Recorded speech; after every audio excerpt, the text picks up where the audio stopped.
So I'm going to show you what the deal has been with this latch all along. So that's your latching mechanism installed.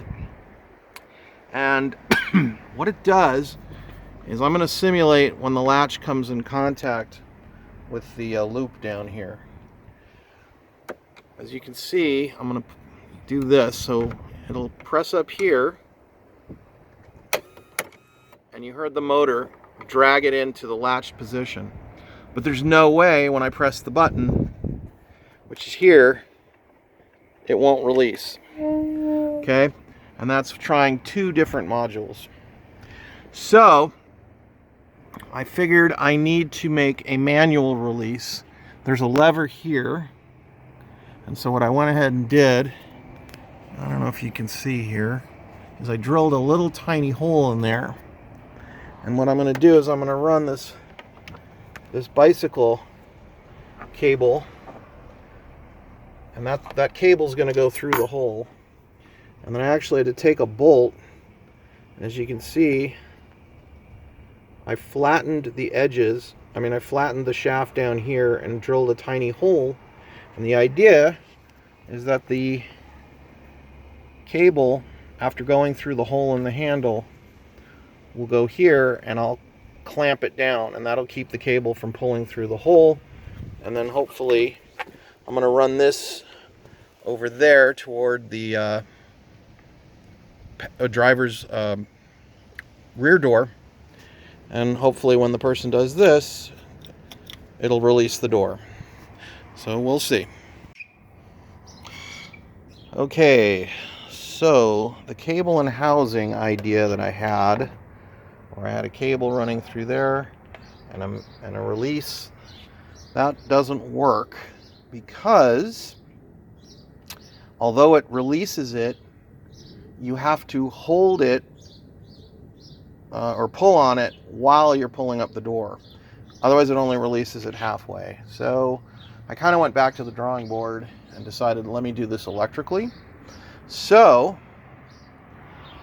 what I did was, this is one of the two lenses where the license plate is illuminated. So I decided to sacrifice one of those. I cut a rectangle in there perfectly and made this double pull, double throw switch fit in there. And as you can see how the little short yellow and short black wires crisscross? Because this is how it works. It gets its power from the old light. So it only operates with the headlights on, which you might think is an inconvenience, but I came to realize that's a good security measure, because otherwise you could open the hatch even if the car was locked. So this way you have to get into the car and turn on the headlights to operate the hatch. Anyway, so I tapped power off there. So your yellow's your positive, your black's your negative, and it goes, and you can see it corresponds to red and black here. So that goes to the center poles.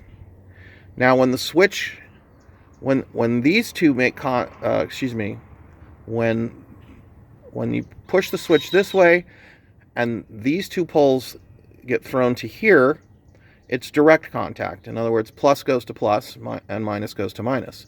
But because these are crisscrossed, when you go in this direction, the plus goes to minus and the minus goes to plus. So the motor reverses motion. And does it work? Well, here we go. That's one direction, and that's the other direction. And that's how it latches. Pretty good.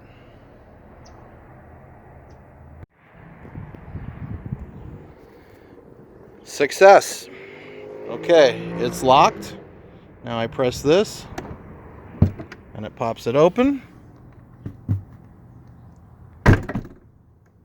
Left, and now it's locked. So left for lock. Very easy mnemonic device to remember. Pretty good.